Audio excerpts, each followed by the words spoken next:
Hi, I'm Victor Margiotta, and this is the Community Show. We are very lucky to have Elizabeth Oates Goodyear from the River Journal North magazine to come on. She is the music director, I'm going to say, but she's going to correct me when I let her start talking.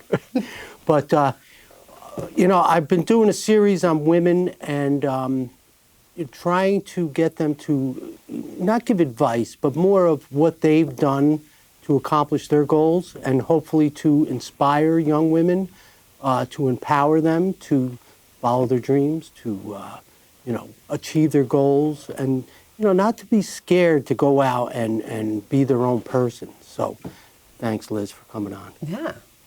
Yes. I mean, you could call me the musical director of River Journal North. However, I have no official title there. I occasionally contribute, but I am co-founder of Rivertown's Music Group. So my partner in that business is the founder and the publisher and owner of River Journal and River Journal North. Which is Alan Begun. That's Alan Begun, yes. And he is a delight. And in addition, I mean, he has the two publications on this side of the Hudson, which is River Journal North, which serves Peekskill to Croton.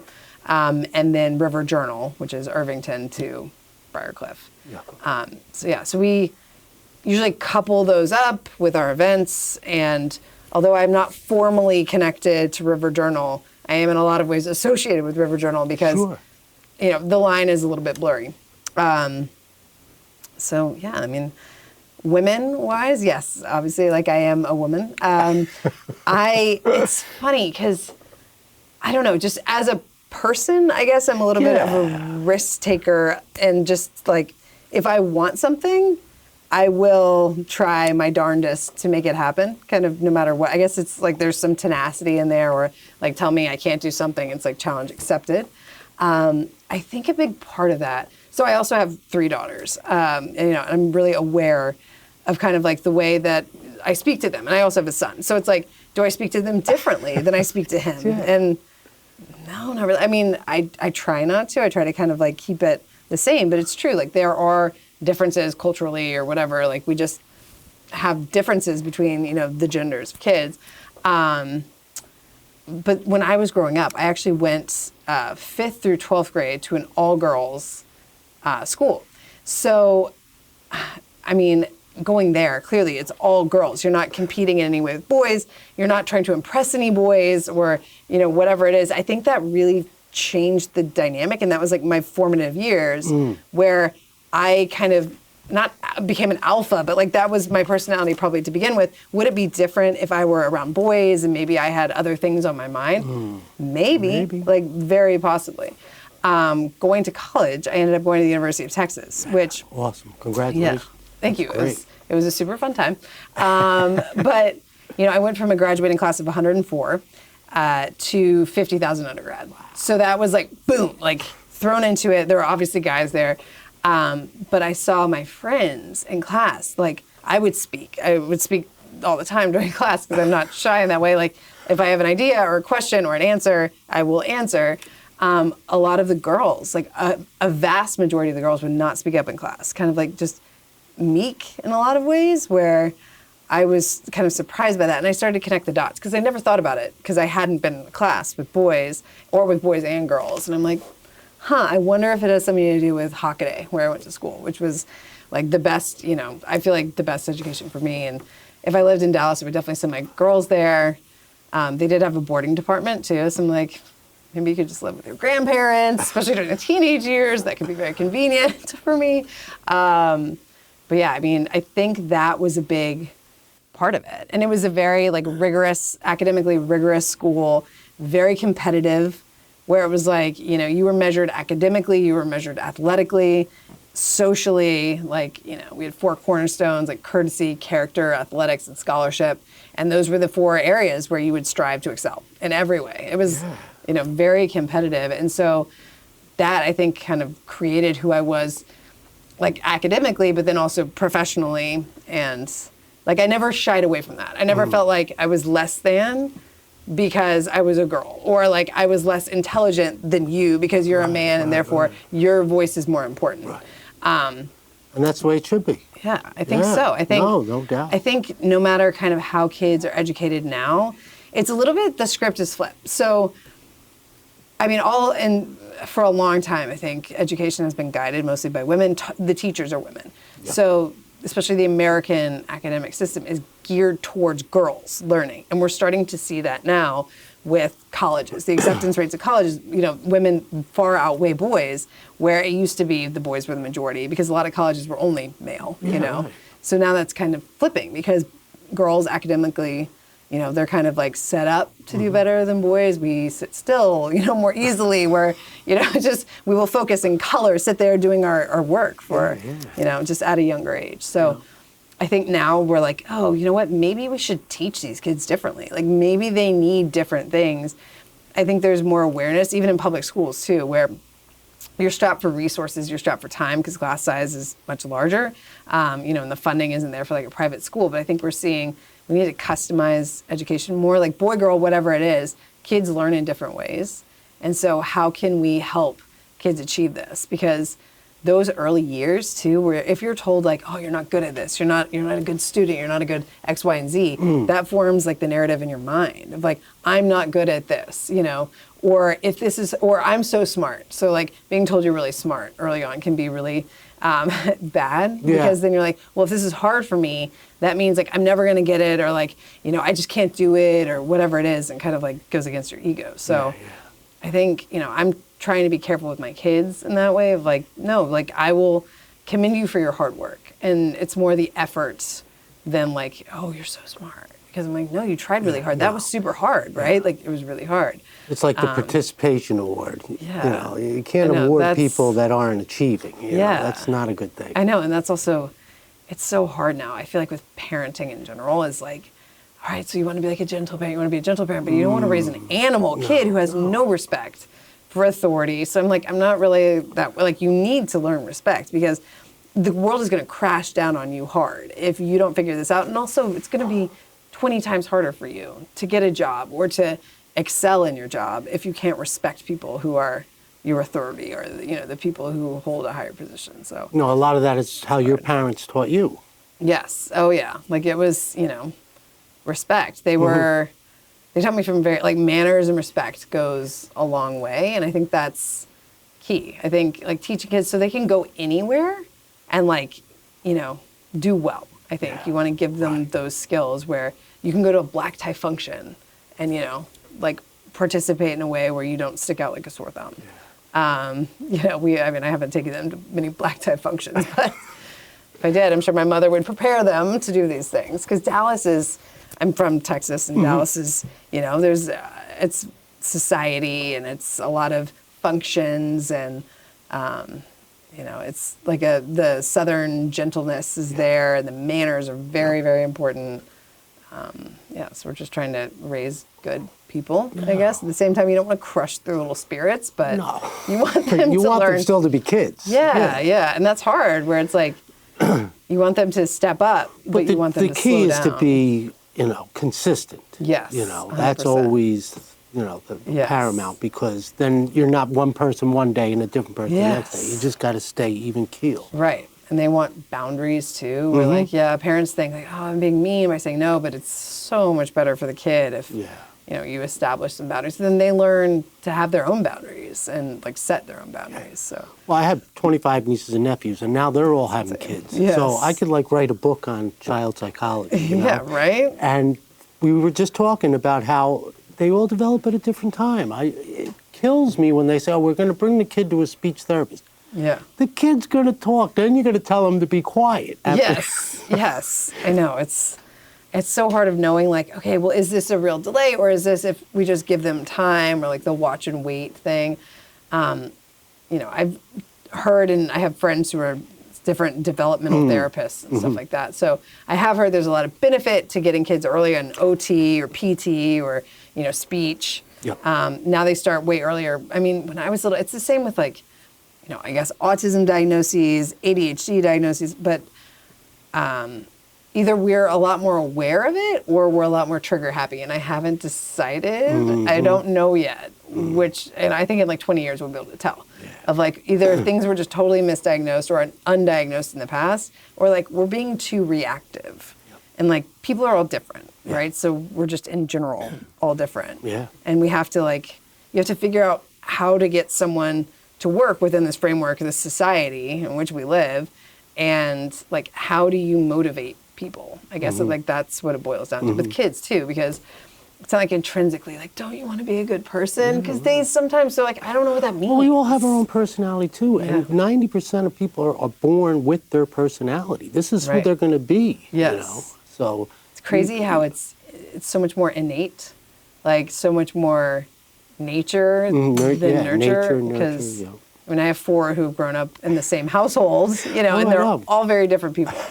My parents had 10 kids and we're all different. Yes, right? I mean, if we opened our mouth, you'd be like, oh, you're a Margiotta, you know. But, like your accent or yeah, like we talk your kind of the voices? same. Okay, Yeah. yes. But, all different. So you just had the pickleball. Yes. What was Picks that? and pickleball. Okay, what was that all about? What was that all about? That was Alan's idea. Okay. He came to me, was it in the summer? I think it was last summer. All right. He said, hey, Liz, I want to do a pickleball music festival. And I was like, Do you play pickleball? No, I never. I don't play either. I love tennis, which is kind of the same, right? No. No? I mean, no. I'm still figuring it out. So they have a paddle. It's with a wiffle ball. People love it.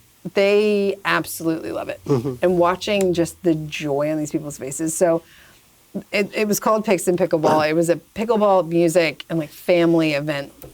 We had a pickleball tournament. I say it in a weird way, I know. A pickleball tournament that was run by Cross Court because neither Alan nor I play pickleball. So we knew we needed someone who knew how to run it. They also ran the clinics, which was great. So people could come in there, and if they were avid players, they could sign up for the tournament, which they did. Tournament, which I will go back the way I pronounce it normally. They, they actually like sold that out like very, very quickly. Wow. We offered it up to Briarcliff residents first because it was a Briarcliff event. We wanted to kind of give them first dibs. So all the Briarcliff slots were filled almost immediately. Yeah. Yes, and that was like the pre-sale. So we knew at that point, like, wow, we're on to something with this. I mean, it was obvious that pickleball is, becoming somewhat, it's like people are fanatic about it. So yeah, it was awesome to watch and to see. And there was a crowd of 100 plus people gathered around the pickleball courts at all times, like their families and players. And then we also had 4 bands at kind of the other end of the park. So the park was Chilmark Park in Briarcliff. It's gorgeous. Even a lot of Briarcliff residents don't really know about it. It's kind of tucked in there. It's the border of Ossining and Briarcliff. And it's just this beautiful park surrounded by homes and trees. It's tree lined. It's like kind of down in this, not a valley, but it's got like hills on either side. And it's just, it's beautiful. It's huge. Well, this whole area really is beautiful. I know. That's unbelievable. You asked me the question about, the difference between New York and Texas. And I told you the answer, which was, you'd think that being from Texas, I lived in the country, and no, I actually live in the country now. I grew up like in a city where I didn't have woods. So my friends and I, this one in particular, Ashley, we would like run to people's yards, essentially. If they had wooded areas of their yards, we'd be like, we're in the woods, this is the woods. Or this creek that was actually like a drainage pipe. We didn't have much there. Austin was different. Austin has a lot of rivers. It's the hill country, so there are a lot of hiking trails. Dallas is much more metropolitan. Oh, yeah, right. But yeah, just around here, literally. So I live around the Croton Reservoir, and whenever we drive around, because it's beautiful every season of the year. Beautiful. Like when there's snow, gorgeous. Yeah. In the fall, beautiful. Like in the spring and summer, when it's all green and lush and so pretty. So my kids now, because I'll drive around and I'm like, we are so lucky we live where we do. Yeah, whatever, Mom. Because no, they actually will be like, no, we're so lucky. I mean, this is the one time they agree with me, but they're like, no, we are so lucky. So I'm like, look around. This is insane. This is like a painting. It's gorgeous. I love it. I love where we live. My husband is, especially because of income tax, he's like, why? I mean, we should move to town. Like, why would we not? And I'm like, I like seasons. I like New York. I like the proximity to the city. For entertainment or anything like that, like being that close to the city. I mean, going to entertainment, yes, but like working in entertainment or when I worked in film, that was great. And Yeah, I don't think, and I still, whenever I fly out of the city and I see the cities, like, see the skyline, my heart sinks. It's like this homesick feeling. And I know that means that I am in no way ready to leave it. I don't think I will ever be. I think this is like my place. From the age of 5, I knew that I wanted to live here. So I'm like, something called me here. Like, why would I? Yeah, me yes, too. income tax sucks. It's horrible. Like, it is horrible. But I know. I think it's worth it at the end of the day. It is. Like living where you live. I've lived in Verplank 58 years, and Yeah. I moved away. Probably 5 years I lived somewhere else, and this is my hometown. This is where I live. This is, this is a part of me, Yeah. Everywhere else I've gone, I've never felt, It's your roots. And, I never, and of course, like you said, the scenery and the whole, the mountains and the river and you don't get this everywhere. No. But, all right, let's get back to the pickleball. You had goats there? Oh, they were double booked. Oh, okay. So, the So we goats had a didn't make rain it? date. Yes, All right. thank goodness we had a rain date. Saturday ended up being a washout. The goats were double booked, so we had bounce houses instead. If you're not, good. the goats will be in Austining June 10th. They will be in Peekskill June 24th. So Okay, good. at 2 of our other events. And now I might not be known as the goat lady. The lady had goats at every single But event. this whole thing takes, at least 6 months to plan, right? You have a to get really the long time. sponsors. You have to get the musical groups. You were lucky they were able to so come lucky. on Sunday. Oh my gosh, so lucky. We Yeah. flipped around the set times because, our guy who was going to close had a gig in Peekskill at 3:00, and so luckily too, these guys we do like full backline. So the drum kit and all the speakers and stuff, like the amplifiers we provide, so that people don't have to Okay. lug their own stuff in. That's Luckily, he was able to do a set from 12:30 to 1:30, hop out and go to his next gig. Oh, But- good. And all these people too, they're local. So if I were dealing with agents Mm-hmm. and, musicians who are like, I'm routed and I have a gig in Pittsburgh tomorrow, like I can't do that, it'd be a different story. But we were super lucky. And, a majority of the food trucks, I flagged it to them on Tuesday when I knew it was a very strong possibility. It was too early to call. I was like, what are our options? Like, are you available? Do you have any times that'd be different? Like Bona Bona had to come late because they had another event that I morning. know him. What's his name? Dan Cherico? Yeah. Yes, Chirico. Yes. very good Super guy. nice guy. Yeah. The ice cream is so good, too. I know. It's awesome. Yes. So now you're planning another one, the Sleepy Hollow Music Fest? Yes. That's in the works. That is, yes. So that is going to be June 8th of 2024. Okay, we have to go to that. Yes. All right. It's going to be huge. It's going to be awesome, I think. We were at the park today, actually, and I hadn't been there in a while. They're doing extensive work on the seawall. They are almost finished, I think, with the lighthouse. So that was a major refurbishing of that lighthouse and like judging it up. And that's the lighthouse that you see in all the images of Tarrytown and Sleepy Hollow. So yeah, it's going to be kind of like the unveiling for the park as well. And they're activating what's the whole river walk. So Edge on Hudson developed a lot of condos, I believe they are, there. And as part of the deal, I think they did a whole river walk that connects, this area, which is going to be amazing. And we'll hopefully have some musicians along the way. So when people enter from that area, if you're coming from the Tarrytown train station or parking like in town, then you would enter there and have some musicians just kind of like getting everyone into the mood.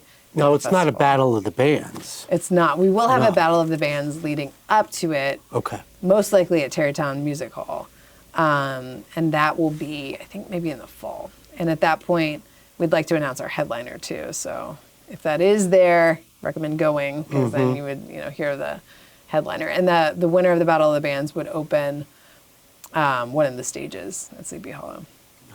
Yeah, it'll be fun. Excellent. Yes. It's all kind of leading us. A lot of what we do is like leading up to things where you're like, okay, well, this makes sense. So like Picks and Pickleball was great because it combined all elements that we were going to have, for Sleepy Hollow. I needed to see how the generators worked, how our sound guys worked with the generators, because we didn't have power at the site. We're not going to have power in Sleepy Hollow. So it's like, how do we deal with this? How do we deal with loading in? How are we dealing with parking? How are we dealing with all of these, different logistical details? Sure. And generators make a lot of noise. So They you do, gotta where you kinda get put really 'em- quiet ones or you set them back. Yeah. And like bounce house generators tend to be pretty loud. So I'm like, push it back as far as you can.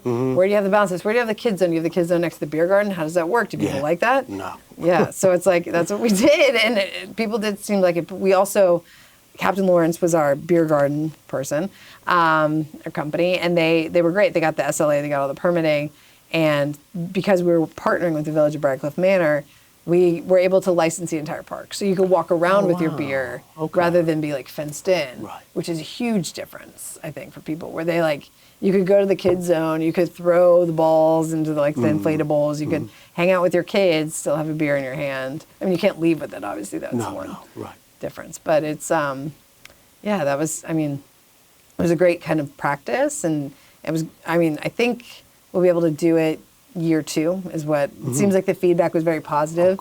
And people, you know, really want something like this. They want another community event. Josh Ringel is the village manager, and he's, you know, he's great. He wants to do more stuff like this. He wants to do more interesting things. Things are a little bit different. A lot of like community and family minded events. So, why? So it's, you know, it's all good. You know, the whole idea of getting people together, you know, it's so important. You know, I've been living next to my neighbor almost 20 years now, and from day one, I knew the guy before, you know, but any problem that ever came up, we just solved it. We didn't have to argue. You know what I mean? There was none of this, this is my property and I don't need, you know, or he wanted a tree to come down that was hanging over his house. It was on my property. No problem, take it down. You know what I mean? If you, you know. I think it's the personal relationships that, I think it's a combination of things. So one is like digitally, we're like behind a screen a lot, and you know, there's a lot of distance there, or you're like anonymously talking, you know, smack about whomever, face to face, or like on the phone. You know, some of these things are just a dying art that I think also like teaching your kids like how to interact with people.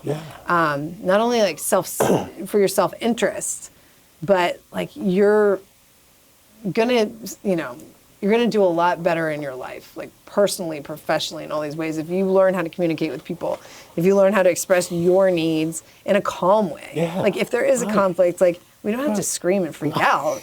Like we could just probably figure it out, because if you sit down with someone like we are right now, generally you can find common ground, right? People are not, I feel like generally people are not just hostile. But yeah, it's that's like that personal one-on-one connection. And same thing too with like musicians or any person, any vendor, any crew that you're working with. If I'm like, hi, I'm like, here's my, you know, my intro. Hi, I'm Liz. Like, this is me. I feel like you can tell me if there's any sort of problem. Let's figure it out. Let's work it out. All things are solvable. And you know, you don't have to put fault in anything. It doesn't have to be somebody's fault. Let's just fix it. You know what I mean? We don't have to working together. Oh, it's his fault.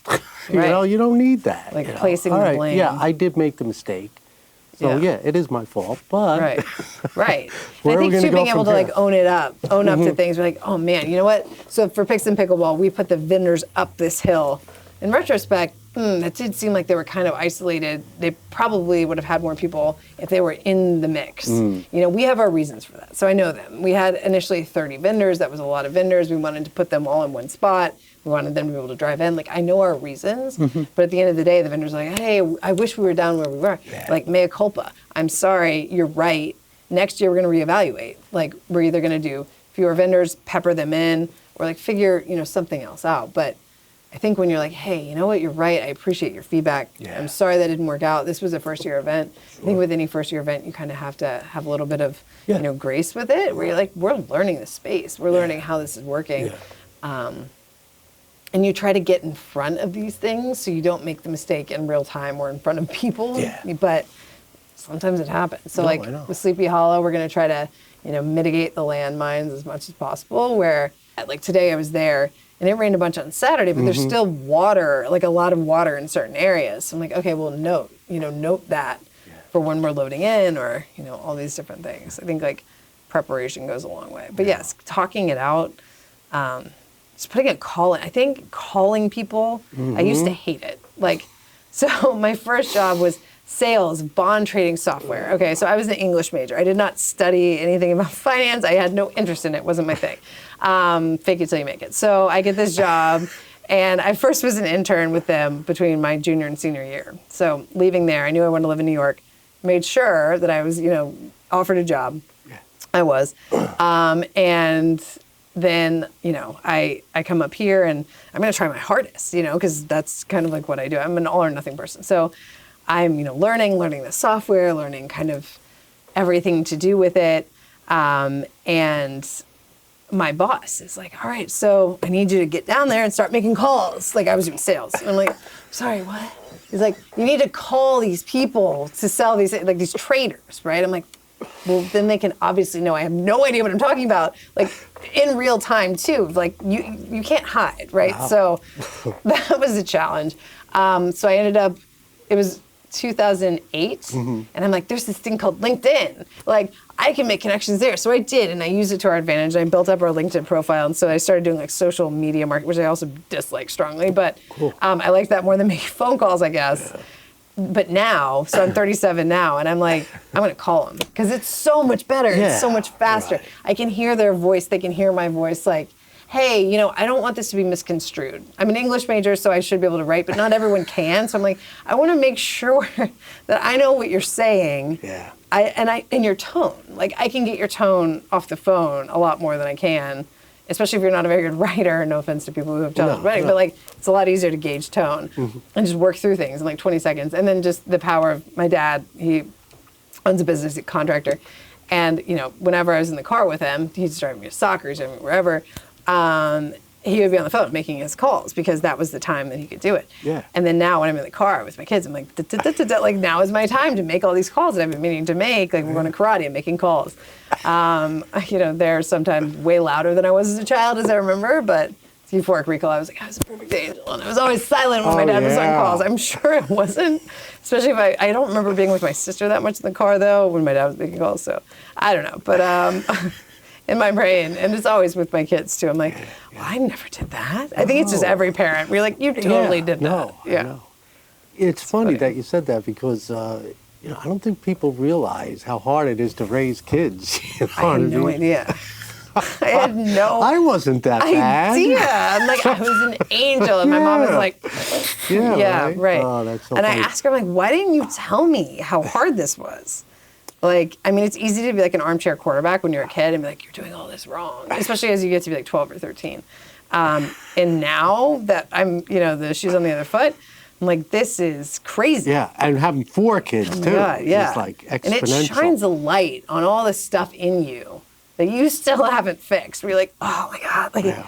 Or you hear your kid say something, you're like, that's me. Oh, I know. I tell you, my neighbor's kid used to come over, and all you have to do is touch him on the shoulder. It's like hitting the tape recorder play. Yeah. And he'll tell you everything that's going on. Oh my God. Like, all right, I don't need all that information. I don't need all that information. Oh my gosh. Yes. So cute. I know. They keep you on your toes, I think. And they are a mirror. So you're like, wow, I've got to work on X, Y, and Z because I don't want you to do that. Yeah. I'm totally into family and and it's a struggle. I mean, like they have AA, they should have Parenting Anonymous, where people could go and talk and like, I am powerless. Like, I am powerless. Right. Yes, I surrender. I don't know. Like, I don't know what I'm doing. The insanity, right? And turn it over and all that good and you're stuff. like the grown-up in the room. You're like, who trusted me to do this? I'm still 17 in my brain. Right. All right, so good luck with this new festival coming up. Thank you. Hope everything goes smooth. And like you said, you're learning everything, every time you're learning something. New stuff. So. And like surrounding ourselves with people who know more too. Yeah, and not be afraid to say, I don't know. Yes. Where can you get information on the upcoming event? Yes. So rivertownsmusicgroup.com has all of our upcoming events, or our social handles for Instagram and Facebook are Rivertowns Music Group. So you can find us there. Beautiful. No, that's definitely huge. Thanks so much. Thank you. All right, I'm Victor Margiotta. This is the Community Show. Thanks so much for watching. Excellent, Liz. Really appreciated you coming on. And don't complain about what's going on out there. Get involved. Do something. Thanks for watching.